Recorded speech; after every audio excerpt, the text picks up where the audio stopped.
जो चीज हमारे पास स्वयं नहीं है हम आपको कैसे दे सकते हैं? जो हमारे पास है आप वो मांगो। कहा अमर तो हम स्वयं नहीं है। देखो यही बात गीता माता में भगवान कहते हैं, अब्रह्म भुवन लोका पुनरावर्तिनोर्जुन। कहा अब्रह्म भुवन लोका पुनरावर्ति, अर्थात ब्रह्मा जी की भी एक अवधि है। तो ब्रह्मा जी भी अमर नहीं हैं। अब इसने कहा अच्छा अगर आप अमर नहीं कर सकते तो फिर अभी कहा कि ये करिए कि ना हम दिन में मरे, ना हम रात में मरे, ना हम घर के बाहर मरे, ना घर के भीतर मरे, ना पशु से मरे, ना मनुष्य से मरे, ना अस्त्र से मरे, ना शस्त्र से मरे। इस प्रकार से इन्होंने अपना बुद्धि लगाई। अब मन में विचार किया, कहा जब इतने तरह से हमारी मृत्यु नहीं होगी तो हम अब अमर हो ही गए, अब इसमें संशय कहां बचा? इस प्रकार से श्री प्रहलाद जी महाराज का प्राकट्य हुआ। श्री प्रहलाद जी महाराज का पालन पोषण कहाँ हो रहा है? नारद बाबा के संरक्षण में। देखो नारद कौन है? हमने आप लोगों को निवेदन किया था, नारद बाबा कौन है? नारद बाबा भगवान के मन है। कोई भी लीला भगवान नारद बाबा के सहयोग के बिना कर ही नहीं सकते। आप कोई भी लीला देखो उसमें नारद बाबा का विशेष रोल है। नारद बाबा एक ऐसे एक्टर हैं कि आपकी सबसे बनती है।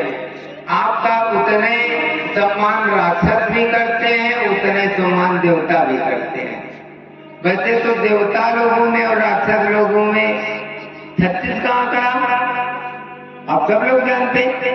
लेकिन नारद बाबा एक ऐसे पात्र हैं, नारद बाबा अगर राक्षसों के पास पहुंचे तो ये भी बड़ी लंबी दंडवत सलाम नारद बाबा को मारते हैं, और अगर देवताओं के पास पहुंचे तो ये लोग भी सीधे पैरे पखारते हैं।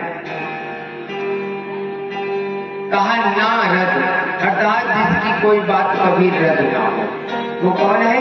वो नारद है। तो आज नारद बाबा के आश्रम में श्री प्रहलाद जी महाराज का पालन पोषण हो रहा है।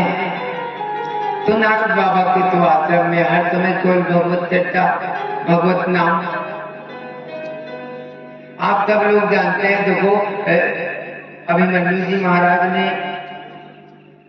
चक्रव्यूह में घुसने की विद्या कहाँ सीखी थी? गर्भ से ही तो सीख के आए थे। तो उसी प्रकार से आज श्री प्रहलाद जी महाराज के अंदर बचपन से ही वो भक्ति के संस्कार पड़ रहे हैं। बालपन ते मेरा कीन्ही गिरधर लाल मिताए, बालपन ते मेरा कीन्ही गिरधर लाल मिताए, और तो अब छूटे नाही लागे लगन बरियाई। अब एक दिन हिरण्यकशिपु आए तो देखा क्या? अपने पुत्र श्री प्रहलाद जी महाराज को देखकर बड़ा प्रसन्न हुए। कुछ समय बाद जब प्रहलाद जी महाराज थोड़ा सा बड़े हुए तो इन्होंने संत अमर्त, ये संत अमर्त कौन है? श्री शुक्राचार्य जी महाराज के पुत्र हैं, दो हैं। एक का नाम है संत, एक का नाम है अमर्त। ये दोनों लोग टीचर हैं, अपना विद्यालय चलाते हैं, गुरुकुल चलाते हैं। तो प्रहलाद जी हिरण्यकशिपु ने बुलाया, कहा जाओ हमारे पुत्र को भी आप अपने गुरुकुल में पढ़ाओ जाकर। अब ये संत अमर्त जी प्रहलाद जी महाराज को कहते हैं, प्रहलाद पढ़ो काते कबूतर। प्रहलाद जी महाराज कहते हैं, देखो गुरुदेव, काते कबूतर पढ़ने से कोई फायदा तो है नहीं, कासे कमलापति भी तो होता है ना, तो हम कबूतर क्यों पढ़े, हम कमलापति पढ़ेंगे। कहा खाते पढ़ो खरगोश, कहा नहीं हम खाते खरपति पढ़ेंगे। देखो हम आपको एक संत कह रहे थे कि देखो भाषा भी अपने यहाँ पढ़ाया करते जाता, कहा अगर गाते गणेश पढ़ाएंगे तो फिर क्या होगा, सांप्रदायिकता फैल जाएगी। तो कहा गाते क्या पढ़ाओ, गणेश बिल्कुल न पढ़ाओ, गाते गधा पढ़ाओ।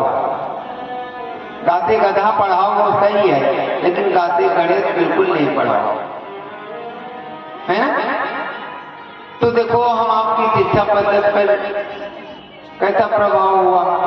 तो आज प्रहलाद जी महाराज कहते देखो गुरुदेव गाते गधा नहीं, गाते गणेश ही होते हैं।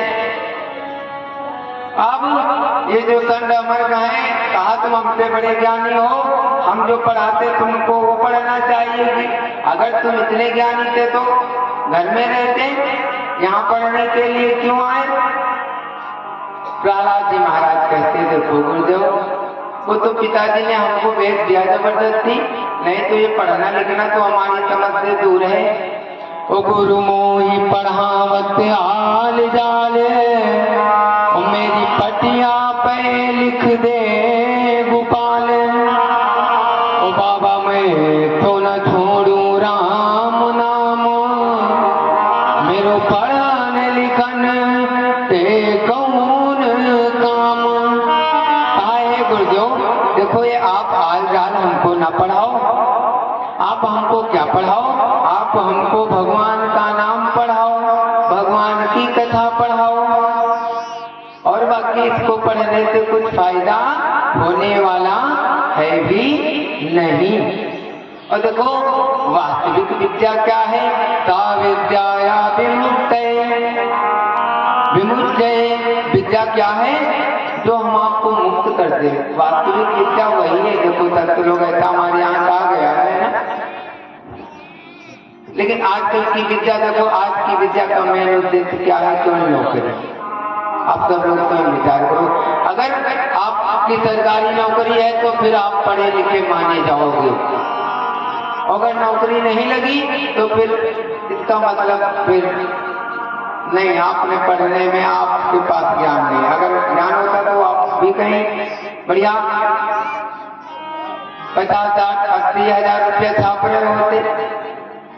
कहा नहीं, इसका मतलब आपके पास ज्ञान नहीं था। तो आज तो विद्या का पढ़ाई का केवल मेन उद्देश्य क्या है, नौकरी। और कुछ लोग थोड़ा सा कहा भैया पढ़े लिखे लिए थोड़ा शादी ब्याह में भी लफड़ा आ गया है, तो कुछ लोगों का थोड़ा शादी ब्याह का भी कहा। आजकल जो कुआवत है सबसे पहले यही पूछे कि भैया कितना पढ़े, लेकिन हमारे यहाँ क्या बताया गया, कहा सा विद्या विमुच्यये, विद्या वो है जो मुक्त कर दे, बंधन काट दे, जो बंधन में और डाल दे, वो विद्या विद्या नहीं है। अब आजकल की विद्या तो आप सब लोग देखते कैसी विद्या लोग ग्रहण कर रहे हैं, कहा हमने भी किए घूम रहे हैं, लेकिन अगर रामचरित मानस पढ़ने के लिए कह दिया जाए तो फिर कहा महाराज हम कब नहीं पढ़ा, हम पढ़ ही नहीं पाए। 11 तो लिख लेंगे, लेकिन आपका जो 11 तो 11 नहीं जानते 11 है क्या। तो देखो अपनी संस्कृति से, अपनी सभ्यता से लोग क्या है, दूर होते चले जा रहे। देखो कल वर्ष भी आने वाला है।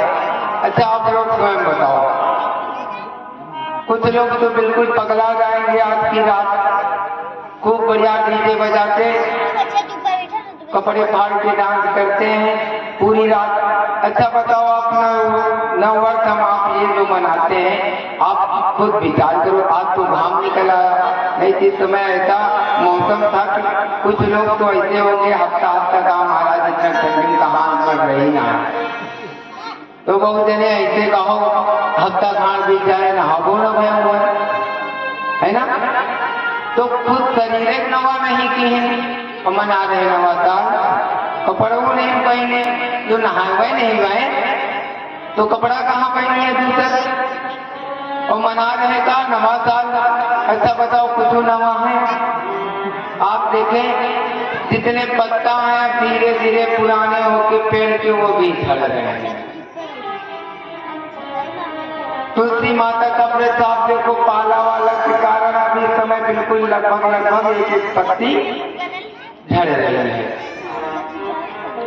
न दिन अच्छा हो रहा है न रात अच्छी हो रही है, दिन रात एक जैसे, कहा हर समय स्वेटर जैकेट बस चढ़ाए रहो। तो देखो कैसा नया वर्ष, और हम आपका नया वर्ष आएगा तो प्रकृति का एक एक पत्ता नया हो जाएगा, एक एक पत्ता प्रकृति का नया हो जाएगा। तो देखो आजकल हम आप क्या है, हम आपको पाश्चात्य सभ्यता के पीछे भागते चले जा रहे हैं, तो हम आपको इनके पीछे नहीं भागना है। आज देख लो आप धीरे धीरे, और ये पहले से भी हम आपके पच्चनों का अनुसरण करते रहे हैं, और आगे भी देखो आप कर रहे हैं और करते रहेंगे। लेकिन हमारे आपकी बुद्धि खराब हो गई, हम आप क्या करने लगे, हम आप अब इनका अनुसरण करने लगे। तो देखो आप सब लोग समझदार हैं, आपको किसी का अनुसरण करने की आवश्यकता नहीं। हम आप क्या हैं, हम आप भारत वर्ष के निवासी हैं। देखो अच्छा आप लोग विचार करो, भगवान के जितने अवतार हुए बताओ आप कहाँ हुए? हम कहते आप लोग विचार करके खोज के देख लो, सब अवतार कहाँ हुए? केवल भारतवर्ष में हुए। इतनी बड़ी सृष्टि है, इतनी बड़ी धरती है, अमेरिका में नहीं हुआ, यूरोप में नहीं हुआ, ऑस्ट्रेलिया में नहीं हुआ भगवान का कोई अवतार, पाकिस्तान में, अफगानिस्तान में, इराक ईरान में नहीं हुआ। क्यों नहीं हुआ? देखो और तो बाकी ये समग्र ये पूरी पृथ्वी क्या है, मानो ये पूरा भगवान का शरीर है, समग्र शरीर है। लेकिन ये भारतवर्ष क्या है? ये भारतवर्ष भगवान का हृदय है। अच्छा कोई विचार आता है कोई, तो किस में आता? आपके मन ही में तो आता है। आपका मन ही तो कहता कि अब बहुत देर हुई चुकी, अब बैठे बैठे कांटी फिराए लगी, अब थोड़ी देर का उठी और जाई नल के पास से कुल्ला गई आई। आपके मन तो कहा थे ना, तो आप तुरंत उठ लिया। तो देखो ये भारतवर्ष क्या है? ये भगवान का हृदय है, और बाकी पूरा सृष्टि ये क्या है? भगवान का समग्र शरीर है। लेकिन भारत भगवान का हृदय है, और कोई भी भाव कहाँ उत्पन्न होता है? हृदय में। तो हम आप तो इतने धन के हैं, हम आप पर तो भगवान की इतनी विशेष कृपा हुई है कि हम आपको भगवान ने कहाँ उत्पन्न किया? भारत में। और भारत में कहाँ? अवध क्षेत्र में। हम आप कहाँ के निवासी हैं? श्री धाम अवध के। वृंदावन भी बिल्कुल पास में, अयोध्या जी भी बिल्कुल पास में। और देखो ये अयोध्या धाम, वृंदावन धाम क्या है? यहाँ पर भगवान जिन दो अवतारों अर्थात पूर्ण अवतारों में आए हैं, श्री रामावतार और श्री कृष्णावतार। ये दो धाम कौन कौन से हैं? एक श्री धाम अयोध्या और दूसरा श्री धाम वृंदावन। तो हम आप इतने परम सौभाग्यवान हैं कि हम आप इन परम धामों के नजदीक हैं। संत लोग कहते कहा देखो अगर भारत में जन्म लेकर के भी मनुष्य भगवान में नहीं लगता तो फिर मानो क्या है? वही मैंने आप लोगों को अभी जो निवेदन किया, सुधार ही अधरों के आगे और फिर भी प्यासे मरे अभागे। पूज्य पिताजी द्वारा रचित भाव है, सुधार ही अधरों के आगे और फिर भी प्यासे मरे अभागे। ओ महावीर अति साध निकट है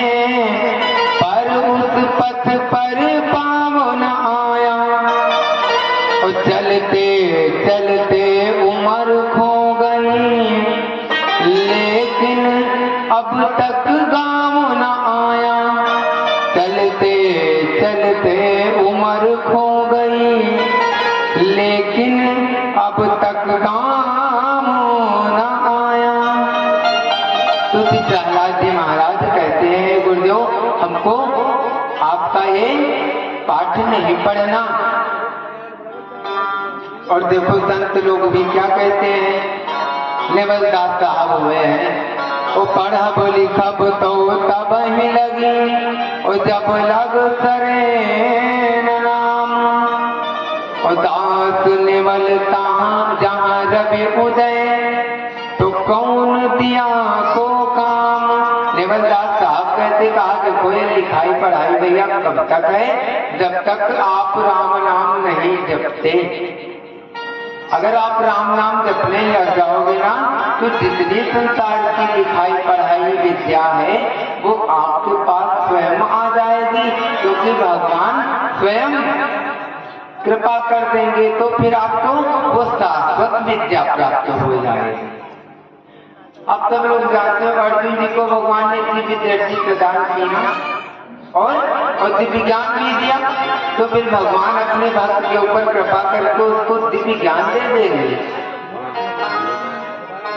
अच्छा आप बताओ कोई सूर्य भगवान की रोशनी में अर्थात दिन में भी दिया जलाता है क्या, बल्ब जलाता है क्या? कोई नहीं जलाता है ना।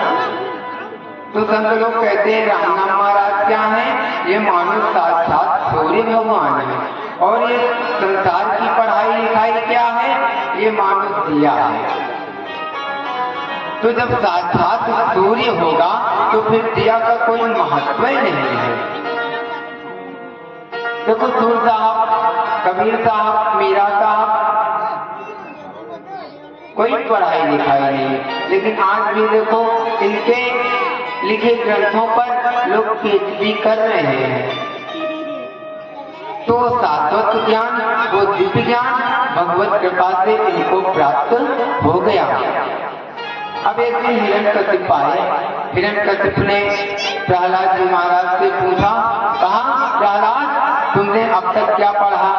तो प्रहलाद जी महाराज कहते हैं श्रवणम कीर्तनम यस्य विष्णु पाद सेवनम अर्चनम दास्यम सख्यमात् अर्चनम बंधनम सख्यमात्म निवेदनम। अब जब इस प्रकार से श्री प्रहलाद जी महाराज ने नवधा भक्ति का उपदेश किया, आज हिरण्यकशिप को बहुत बुरा लगा। इसने चंड अमर को भी डांटा